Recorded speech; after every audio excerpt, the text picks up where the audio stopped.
Hey, you treasonous traitor! Hey, you murderer! You're gonna learn how to do a pull-up in prison! You're gonna learn how to do a pull-up in prison, you traitorous dog! You cowardly, treasonous murderer! Shame on you, you traitor! Shame on you, you coward! Traitor! You shitbag! You can't even do a pull-up, you drunk! Donald Trump and his cabinet of war criminals continue to get mercilessly booed in Washington, D.C. You see right there, Pete Hegseth, a war criminal, getting booed as he was leaving church, I suppose pretending that he's a man of faith while engaging in these horrific war crimes that we see. And we've just been seeing this, basically whenever these MAGA leaders are out and about, they're getting booed. When Pete Hegseth was in Union Station in Washington, D.C., here's him getting booed, recently as well. Play this clip.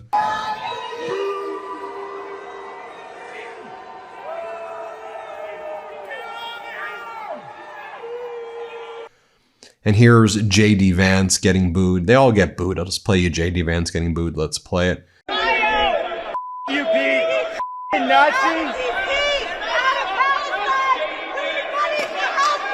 In housing! In climate justice! Suckers!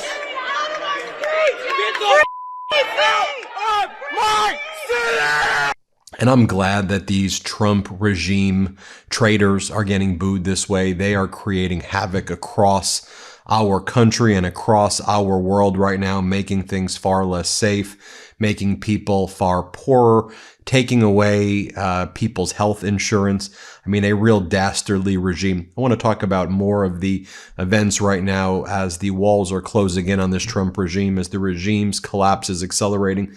But first, I want to remind you, please subscribe to our YouTube channel. We're on our way to 6 million subscribers thanks to your support. You may think you're subscribed, but you may not actually be subscribed. So just double check. And the Trump regime is attacking us. State regime media known as Fox is attacking us. And we're leading all independent news thanks to you. Let's keep it that way. Make sure you're subscribed. So while the people in America are suffering, while job layoffs this past year have been basically the same, if not worse, than the Great Recession. Over 1.1 million job losses, up 54% job losses are since last year under former President Biden. As unemployment is up, as things are less affordable, Donald Trump is focused on UFC fights. Big announcement Donald Trump made yesterday. He's predicting that there will be 8 or 9 championship fights at the UFC White House event that's planned for June. So big focus is the Golden Ballroom after destroying the East Wing. Trump even fired the architect, the McCreary architects, because they didn't want to make it as big as Donald Trump wanted to make it. He wants it to make it bigger, 3 to 4 times the size of the White House, maybe even bigger right now. Trump's focused on building that arch, the Arch of Trump, they're calling it, that he's going to put on the Washington Mall. He's focused on this UFC fight, and a big priority of the regime right now is they want to install pull-up bars at airports because they think that's going to make things better. If people are doing pull-ups at airports, I kid you not. They had a big press conference yesterday where Trump's transportation secretary told people you need to stop wearing your pajamas. And he also said that he wants to see people working out before they get on the plane and doing pull-ups. Here's what he said. Play this clip. Maybe I want a workout area where people might get some blood flow and doing some pull-ups or some step-ups in the airport. But it could be any range of things. And then he and RFK Jr. just started doing pull-ups together. And here's RFK Jr. doing pull-ups. This is real. This isn't AI at the press conference. Play this clip. He's coming for you, Paul. He's coming for me. Yes, sir. Yeah. Yes, sir. Let's go. Get up there. Come He on. wants one more. So at least one reporter asked Sean Duffy. And by the way, he was getting booed there as well. All right. Okay. Pull-ups, whatever. What are you going to do to reduce costs on flights, right? Affordability. You got a plan to make things cheaper for people flying right now? Because the whole flying experience is pretty terrible right now. People are herded onto airplanes like cattle. People can't afford flights. So you got a plan, right?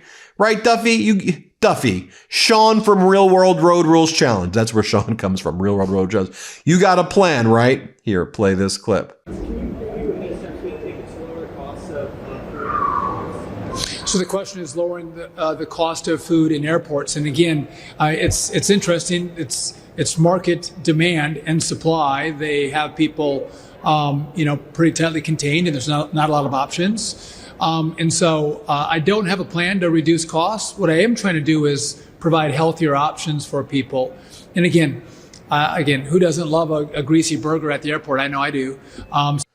Oh, you don't have a plan. And then yesterday, of course, Donald Trump, speaking of Hegseth, who we showed you at the outset, Trump was asked, so are you going to release the video footage that you said you were going to release of the second strike regarding the fishing boat that was struck on September 2nd? There were the 2 survivors.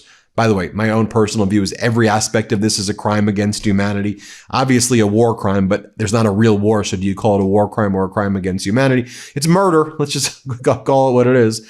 It's horrific. So you said previously, Donald, you were going to show the full video, right? You were going to release it. Then Donald Trump just lashes out at the reporter and just starts yelling at the reporter.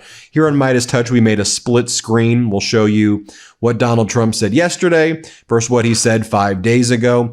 And, one of the common signs of Alzheimer's and serious dementia is this disinhibition, this lashing out because you can't remember things. And I'm not saying that's what he has or doesn't have. I'm saying that's what his dad had right around the same age as Donald Trump. And I am saying that he keeps getting injections into the back of his hand, and he keeps getting MRIs, and he keeps taking cognitive exams. But anyway, let's just show you that split screen right now so you can see it for yourself. Play this clip. Mr. President, you said you would have no problem with releasing the full video of that strike on September 2nd off the coast of Venezuela. Secretary Hegseth now says...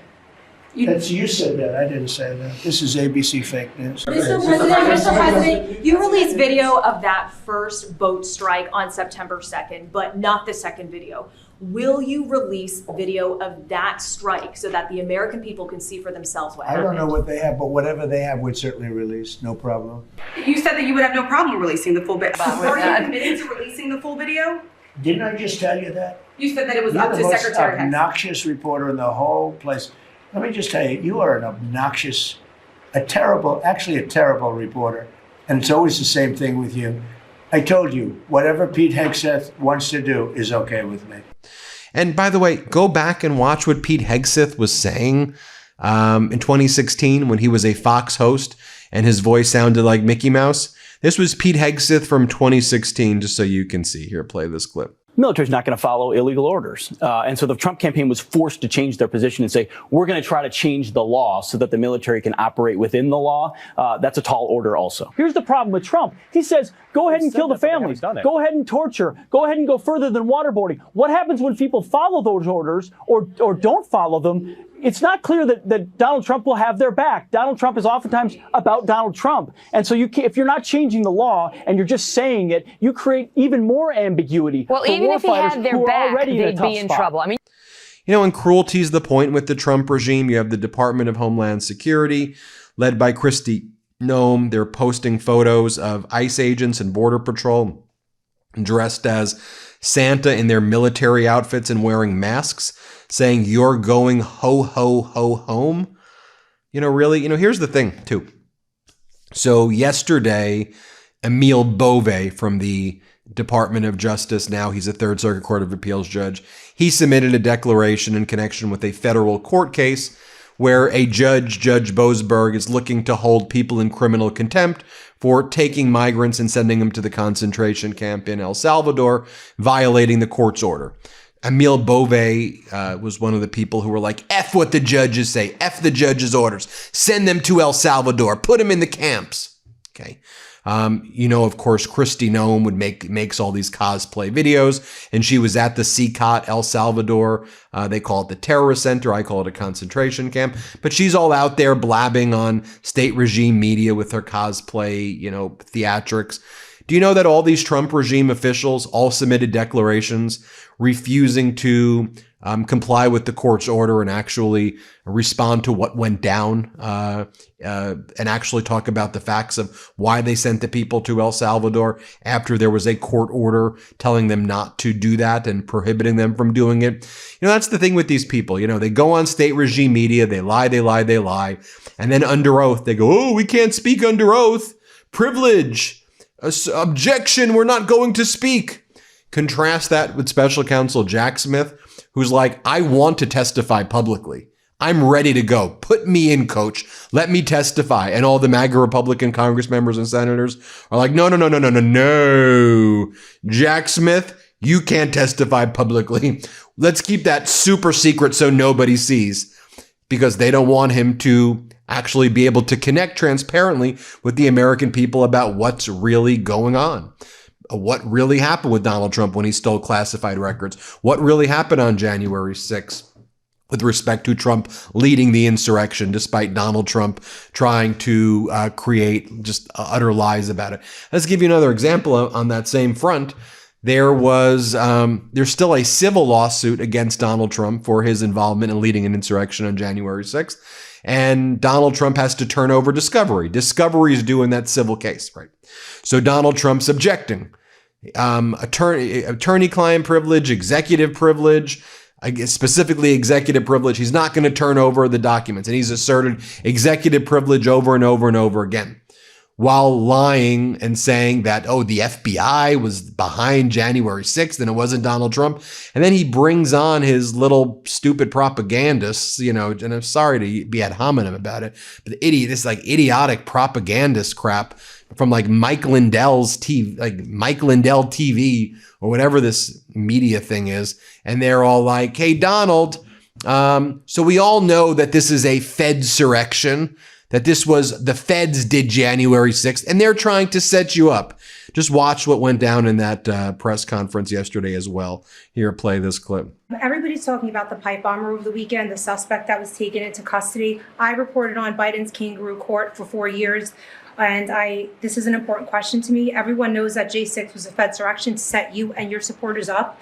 So my question is, what's your gut instinct about the new pipe bomber suspect taken into custody? Does your instinct tell you that he acted alone? And also, Mr. President, how do you feel about the lead prosecutor on the pipe bomber case? Jocelyn Ballantine is the same prosecutor that allegedly asked the J6er to lie to frame you for J6 when you did nothing wrong. What are your thoughts? Well, thank you. I really appreciate that question. It's sort of a statement, and I appreciate it very much.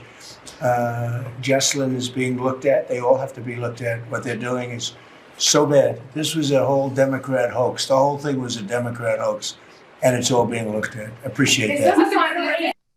I mean, do you get any more pathetic than that? By the way, the whole purpose of that press conference was a bailout for the farmers. Here's Trump's first regime, farmer bailout. Here's Trump's second regime, farmer bailout. Look at the dates right here. July 24th, 2018, Trump offers farmers $12 billion bailout. December 8th, 2025, White House to announce $12 billion farmer bailout package. I mean, again, it's just so utterly pathetic over and over again. You see that taking place. Meanwhile, Donald Trump's out there sending messages like this. This is what he's sending to his supporters right now. From Trump, subject, hello, December 6, 2025. Confirm here. This is the only tariff rebate email authorized by Donald Trump. Confirm your check here. Before I sign your name on your tariff check, is Chris spelled right or is Ben spelled right? From Trump, confirm, check here. 11:59 p.m. deadline. It's a photo of Donald Trump holding dollar bills. He is defrauding his own supporters to believe that if they click here, he's going to sign his name to a tariff check and they're going to get thousands of dollars. Except when they click it, he's not giving them money. They have to give him money. I mean, it's an outright fraud, in my opinion. Confirm your check here. There is no check. There is no tariff rebate check. There's no DOGE rebate check. There's no health insurance rebate check. There's no Trump health insurance plan. There's no peace deals. There's no $23 trillion. This whole thing is a fugazi. The guy's a scammer. He's a con artist. He's a fraud. He's a felon. He's a sexual abuser. This is what happens when you literally, if you ever wondered, what would it be like just to put a freaking criminal, like what would it have been like to have Bernie Madoff in the United States government? This. And it's just lies and fraud and over and over again. And meanwhile, I mean, you take a look at just one of the things that Trump did yesterday, and I know this gets lost in a sea of things, that Donald Trump, when he wants to prop up the economy by pumping up NVIDIA's stock price, because the whole stock market's being propped up basically by the semiconductor chip maker, NVIDIA, Donald Trump is allowing China to get all of NVIDIA's H200 products, the H200 series. And this is like proprietary classified stuff, in my opinion. There's a reason why this stuff hadn't gone to China in the past and why it hadn't gone to Saudi Arabia or the United Arab Emirates. Even if it meant a little bit less money, we're now losing a main competitive advantage to China for absolutely nothing. And in Donald Trump's message, he's like, I've informed Xi of China of the United States will allow NVIDIA to ship its H200 products to approved customers in China and other countries under conditions that allow for continued strong national security. Xi responded positively. $25% sign will be paid to the United States of America. Dude, what does $25% sign mean? Seriously, what the hell does any of this mean? I'm going to do a whole other video as well right now. And go check in 90 minutes because a lot more attention needs to be spent on international affairs right now. But let me just explain to you what's happening. And I did a video about this yesterday. Congo and Rwanda are still at war. Okay, Rwanda is using its M23 group. They're still at war. Dozens of people are dying like almost every day. It's very bad right there. You go to Gaza, Palestinians are getting killed every day by the IDF. I mean, it's not getting news attention, but there are a lot of innocent Palestinians who are dying. Hamas, by the way, still maintains control over Gaza, which is not good. And you have Netanyahu and Smotrich saying that they do not support a two-state solution, and that is not good. That a precursor to, if you were going to do a deal, you have to recognize a two-state solution. There has to be a free Palestine. And I've been saying this over and over again, that was a fake peace deal there. Things are worse in Ukraine. Russia continues its ballistic missile and drone strikes on a daily basis. Russia's likely flying drones over nuclear submarines in France, and Russian drones likely attempted assassination of Zelensky in Ireland. You have Japan engaging in a massive military buildup in order to check or counteract their perception that China is going to invade Taiwan. The U.S. is not doing anything or making any statements, and there's no deterrent factor for anyone. So Germany's building up its military right now. Europe is starting to be on a war footing against Russia, recognizing that Trump's national security plan basically says that Europe is under the Russian sphere of influence and that Russia should take over Europe, and that Trump won't support Europe. You've got Donald Trump referring to the Western Hemisphere, Canada, as vassal states, essentially, under the United States sphere of influence. That's Trump saying, I'm going to renew the Monroe Doctrine, and this is under our sphere of influence. That's how Trump perceives things. Trump perceives things as China, the U.S., and Russia, and no one else matters. Three poles, multipolar power structures, and that's basically it. But the rest of the world is forming other alliances as Trump's talking about his UFC fights. China's getting stronger. Russia's weak, but it's having this perception of strength, and it's being able to make a strong alliance with China as the U.S. is pulling back. You have Europe, Canada, Australia focusing, UK focusing on its relationship, and everybody else is kind of up for grabs in a way over, are they going to join BRICS? Or are they going to join kind of Europe? Because Trump also said in his national security document that the United States is no longer going to recognize NATO or the perception of NATO as an expanding permanent organization, which is, again, a very, very dangerous thing. And then I'll just show you this final clip right here where Donald Trump is talking about India, and he's not sure, are we tariffing India? And he asked Treasury Secretary Bessent, what's the deal with India? I mean, it's it's a bad skit, but it's real life. Here, play this clip. The tariffs are working. But we need to double down because You want more? I mean, I well, understand. they're cheating, right? They're no. they're just Could I ask, subsidizing and then Scott, and then India. they- Tell me about India. Why is India allowed to do that? They have to pay tariffs. Do they have an exemption on rice? No, sir. We're still working on their trade deal. So we'll, Yeah, but they should be dumping. I mean, I heard that from others. You can't do that. There's a WTO case against India Give me right the now. give me the countries if you could. Go ahead. India. Who else? So Mark it India, down. Which is good. yes, sir. India, Thailand, China into Puerto Rico, not into the continental U.S., but into Puerto Rico. Those are the main culprits. So Puerto Rico used to do a lot of business, and now you're 100% Puerto Rico was U.S. based, all right. and So now easy to it's, set up. Okay. but there's others too, and I can get you a full list. Give as me well. a full list. Of course I can. All right. So. There you have it, folks. Let me know what you think. Hit subscribe. Let's get to 6 million. Thanks for watching. Love this video? Support independent media and unlock exclusive content, ad-free videos, and custom emojis by becoming a paid member of our YouTube channel today. You can also gift memberships to others. Let's keep growing together.